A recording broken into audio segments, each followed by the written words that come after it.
Learn English at home. बच्चों, आज का हमारा टॉपिक है sentence structure.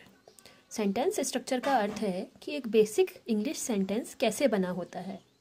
A sentence is made up of subject, verb, object और कॉम्प्लीमेंट। सब्जेक्ट का अर्थ होता है कर्ता, हु स्पीक्स और डज द वर्क, वह जो काम करता है या बात को कहता है। एग्जाम्पल, आई सॉ यू, मैंने देखा तुम्हें। इस वाक्य में कार्य आई कर रहा है क्योंकि वह देखने का कार्य करता है, तो आई सब्जेक्ट है। नंबर 2, वर्ब मीन्स क्रिया। The work which is done, जो कार्य किया जाता है वह क्रिया कहलाता है। आई सॉ यू, इस वाक्य में हम जानते हैं कि आई सब्जेक्ट है, कार्य हो रहा है देखने का, सॉ देखा, तो सॉ वर्ब है। नंबर 3, ऑब्जेक्ट, जिसे हिंदी में कर्म कहते हैं। समवन और something that is affected by the work done by the subject. Subject जो कार्य करता है उसका प्रभाव जिस पर पड़ता है वह ऑब्जेक्ट कहलाता है।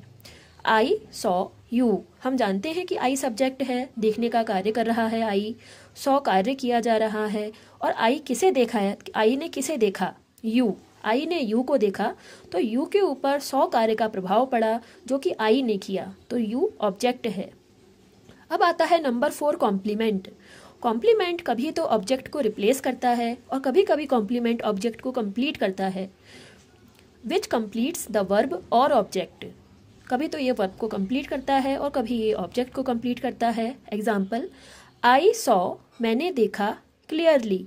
इस वाक्य में आई सब्जेक्ट है क्योंकि वह कार्य कर रहा है, सॉ देखा ये वर्ब है, लेकिन आई ने किसे देखा ये नहीं दिया गया है, लेकिन आई ने कैसे देखा ये दिया गया है। तो क्लियरली ऑब्जेक्ट नहीं है, कॉम्प्लीमेंट है जो सॉ वर्ब को कंप्लीट करता है। Example B, he painted the room yellow. He subject है क्योंकि उसने कार्य किया है, पेंटेड वर्ब है क्योंकि ये पेंट करने का कार्य हो रहा है, और ही ने किसे पेंट किया, रूम को, तो रूम ऑब्जेक्ट है। लेकिन यहाँ पर येलो पीला कंप्लीट करता है इस वाक्य को कि ही ने रूम को कैसा पेंट किया, येलो पेंट किया, तो यहाँ रूम का कॉम्प्लीमेंट है येलो। तो इस वाक्य में येलो क्या है, एक एडजेक्टिव की तरह कार्य कर रहा है। और जो हमारा फर्स्ट वाक्य था आई सॉ क्लियरली, यहाँ पर जो क्लियरली है वो एक एडवर्ब की तरह कार्य कर रहा है। तो हम जानते हैं कि अब सेंटेंस स्ट्रक्चर के मेनली 3 पार्ट होते हैं और 4 भी हो सकते हैं कभी कभी। तो जहाँ पर ऑब्जेक्ट को कॉम्प्लीमेंट रिप्लेस करेगा वहाँ ये 3rd पार्ट होगा सब्जेक्ट सेंटेंस का, और जहाँ कॉम्प्लीमेंट ऑब्जेक्ट को कॉम्प्लीमेंट करेगा वहाँ इसके 4 पार्ट्स होंगे। बच्चों, इसी के लिए एक एक्सरसाइज आपको दी गई है। Find out the subject, verb, object and complement in the following sentences. जो नीचे वाक्य दिए गए हैं इनमें सब्जेक्ट कर्ता, वर्ब क्रिया, ऑब्जेक्ट कर्म और कॉम्प्लीमेंट पूरक को पहचानिए। Number 1, the baby is sleeping soundly, बच्चा आराम से सो रहा है। Number 2, the girls are playing football, लड़कियां फुटबॉल खेल रही हैं।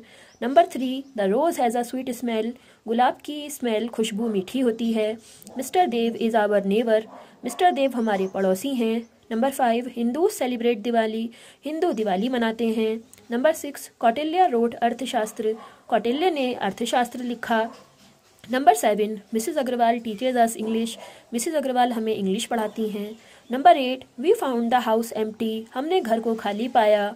नंबर 9, बर्ड्स फ्लाई हाई, चिड़ियाँ ऊंची उड़ती हैं। Number 10, the noise made mother angry, शोर से माँ गुस्सा हो गई। बच्चों, इन 10 सेंटेंसेस को आपको सॉल्व करना है। इनमें से सब्जेक्ट, वर्ब, ऑब्जेक्ट और कॉम्प्लीमेंट को छांट के मुझे आपको आंसर अपने भेजने हैं। ओके बच्चों।